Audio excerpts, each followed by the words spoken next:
But a lot of people don't play basic strategy. And what it does is it highlights why we're so bad at making decisions as human beings, because we have these cognitive biases, and this has become like a big thing. Michael Lewis's new book is sort of all about this. There's been tons written about this idea of cognitive biases, and one that I think is really interesting is this concept of omission bias.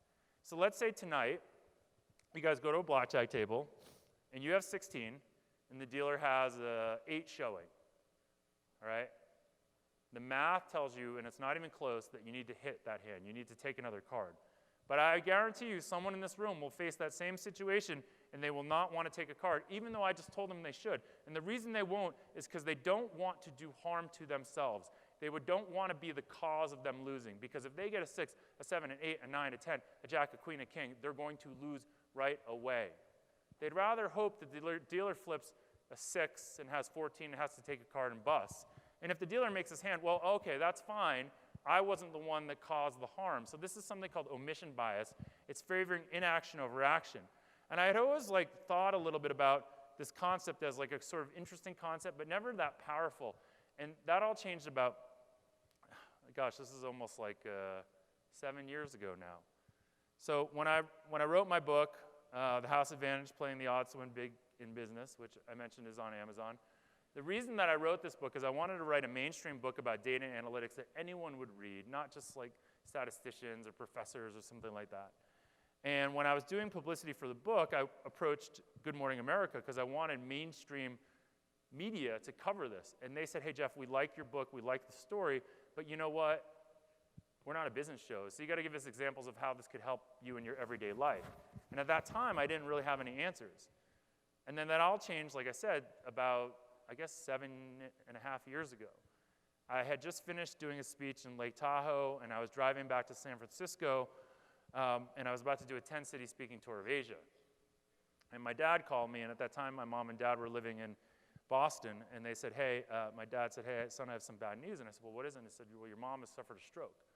And I said, well, is it a bad stroke? And he said, yeah, it's pretty bad.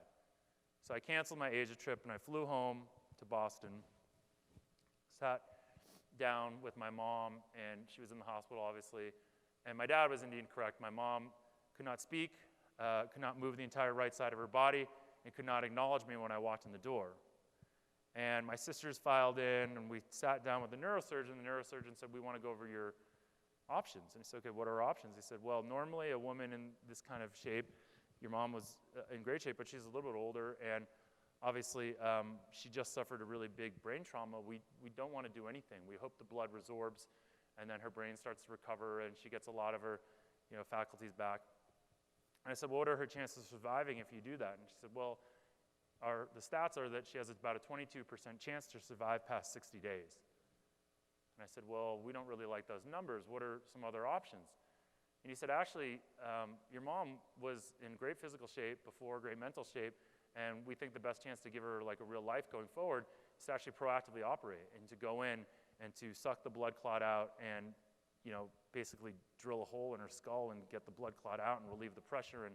And as he's saying this to me, I'm like, oh my God, this is just like hitting 16 versus an 8. Like, it's the right decision even though it's the riskier decision. And he's like telling us, like, listen, you have this idea that you're going to put her on the ventilator again. You might be doing more harm. And as he's saying this to me, again, it's like this blackjack stuff is going to my head, and I'm like talking to it, and all of a sudden I start talking about it. I'm like, this is just like hitting 16 versus an 8. We got to do it. If we think this is the right thing to do, even if it's risky, we can't be falling for omission bias. And I start going on. And my dad and my sisters are like, this blackjack shit has gone to his head. But after they get over that and realize that I'm right, we decide to operate. And they take the blood clot out, and the next day my mom starts to perk up a little. The second day after, my mom starts speaking, and I say to her, Mom, I think I'm going to go on the rest of my Asia trip. You seem to be doing better. And she said, yeah, that's fine. And I said, hey, I'm getting married in 9 months. I just want to make sure you and I can dance at my wedding. And she said, oh, that'll be easy. And I'm proud to say that 9 months later, my mom did dance with me at my wedding. I mean, neither of us is particularly a good dancer.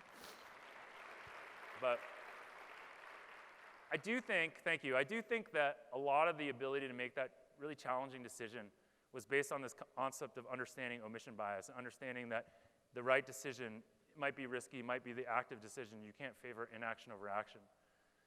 The other idea that the basic strategy sort of teaches you is that we all like to make decisions or think we can make decisions with our gut.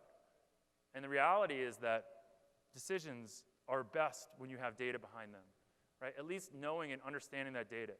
And I always kind of joke about Malcolm Gladwell being this sort of like dangerous person because he's such a phenomenal writer that he can take these general concepts and make us all believe in them. He believes that like you can blink and make decisions and intuition and all. But the reality is you're going to make better decisions if you have data behind them. If we go to a blackjack table tonight and I play basic strategy perfectly and you don't, I guarantee you over the long run I will lose less money than you do and you will lose more money than I do. Finally, the idea, like again, setting this scenario up of after the party at Jewel, we all go play blackjack tonight, and there's 16 versus an 8, and I'm sitting behind you drinking a beer because they won't let me play blackjack here. And you say to me, hey, Jeff, what did you say I was supposed to do in this situation? 16 versus an 8, and I said, you're supposed to hit. If you get 5 to make 21, I'm a genius. If you get 6 to make 22 and lose, I'm a moron that they never should have made a book or a movie about. But in both cases, that decision was absolutely correct. Right? So understanding decision versus outcome is really important in understanding how to be data-driven. You have to focus on the process, right? And there's this whole concept of like the Philadelphia 76ers trusting the process, right? There's people from Philly here? That's good. Wow, that's awesome. No, but the idea that you can trust the process and that's ultimately what will help you win is true, right? Focusing on process versus results. And as marketers, right, I think that's one of the things that's interesting because, you're always going to be optimizing, especially around paid marketing, for results. But sometimes in short sample sizes, those results might not be great, so you'll have to let a campaign go long enough to allow the process that you believe in to take shape. You can't, like if you do a buy and the budget's too small, you might not ever have a chance to realize that advantage or that process that you put in place. So, why is blackjack beatable? Well, I first told you guys now that the learning basic strategy takes your odds of winning going from -3% to -0.5%. Well, obviously, they didn't make a movie or book about us because we could lose about 0.5% of the money we put on the table, right? You have to be able to turn the odds in your favor. And the reason that blackjack is beatable is it's the only game in the casino that's subject to something called conditional probability, meaning what you see impacts what you're going to see. So let's contrast that to roulette. You walk up to a roulette table. I'm sure all of you guys are going to do it, or not all of you, but any of you guys that play roulette, you're going to walk up, and you're going to see the magical sign above the roulette wheel, which shows the last 20 spins, and the last 6 have been red. You should bet black, correct? No. Every spin of that roulette wheel is independent, right? The same thing is true of craps. I was playing craps last night. I went over to the Cosmopolitan, came back here, played a little bit. You think like, oh, data-driven, why would you play craps? But like, it's just fun.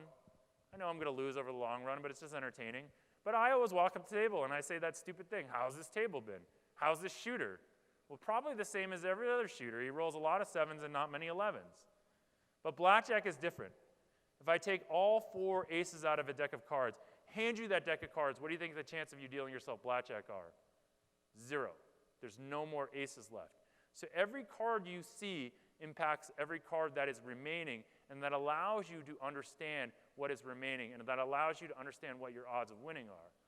So blackjack is a game with a memory, like an elephant, versus the other games which don't have memories, like fish. See, that's why there's these. Get it? Get it? So I was actually speaking at the Disney Analytics Conference, and before the conference, I was sitting down with some of the organizers, and they were complaining about how their legal is so stringent about using their official marks and characters and whatnot in presentations. And I got to the slide, and I was like, holy shit, this is probably a bad idea. Anyways, but blackjack's a game with a memory. And so what is counting cards? Well, people think like, oh, yeah, you have to be like, Rain Man or whatever to do it. No, all that you need to do is you track the cards that you've seen, and you know then what cards are remaining. So if you've seen a lot of low cards, that means there's a lot of high cards remaining, and that's good for the player. That's good for you. When you've seen a lot of high cards, that means there's a lot of low cards remaining. That's good for the dealer, or bad for you. So you either stop playing at that point, or bet less. And all you do is you track these cards as they come out with this sort of like running count where high cards are worth -1, low cards are worth +1. You don't need to be, Rain Man to do it. You basically just need to learn and practice and practice and practice. It's actually a pretty easy thing. I could teach anyone in this room how to do it. I guarantee it. So, let's talk a little bit about making better decisions. I've never got quite that laugh from this. Just in case you guys didn't believe me, there I am, Jeffrey the dealer. I remember the first day I walked on a set. I was like so excited. I'm like, holy crap, I'm an actor. I walked on a set. I'm like, look down. I like get my wardrobe. I go to my dressing room. I start putting my wardrobe on. I look down at my name tag. This is so cool, Jeffrey the dealer. Spelled my name wrong. I walk up to Robert Luketic, who's the director. I'm like, Robert, they spelled my name wrong in this. Probably should get a new name tag. Is that? Don't worry about it. No one will notice. That's when I figured out where I fit in the overall hierarchy of actors. So here I am, Jeffrey the dealer, and I have this actually up here as kind of a joke, but also to talk about a little bit about one of the most difficult decisions I ever made at the blackjack table. So how many of you guys that play blackjack have ever split tens? Raise your hand if you've ever split tens. Really? No one here's ever split tens? Or I just can't see you because the light is interrogating me.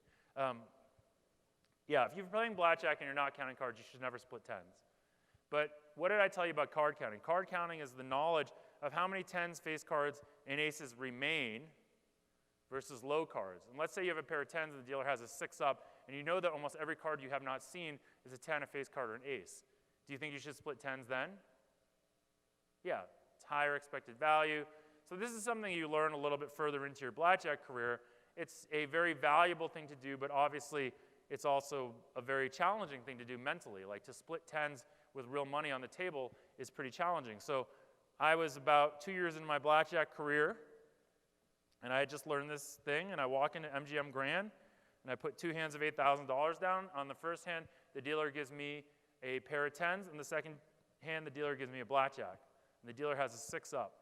And I look at all the other cards on the table, which is all the other people's hands, and I go, holy shit, I need to split these tens. This is a hand that I should split.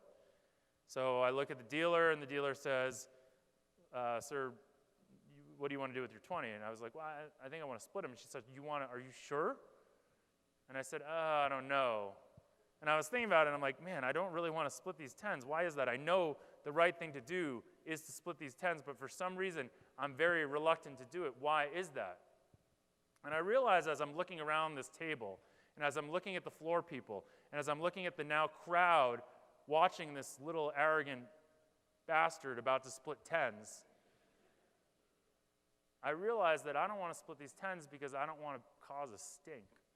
Right? So what am I doing? I'm making a decision to avoid conflict, right?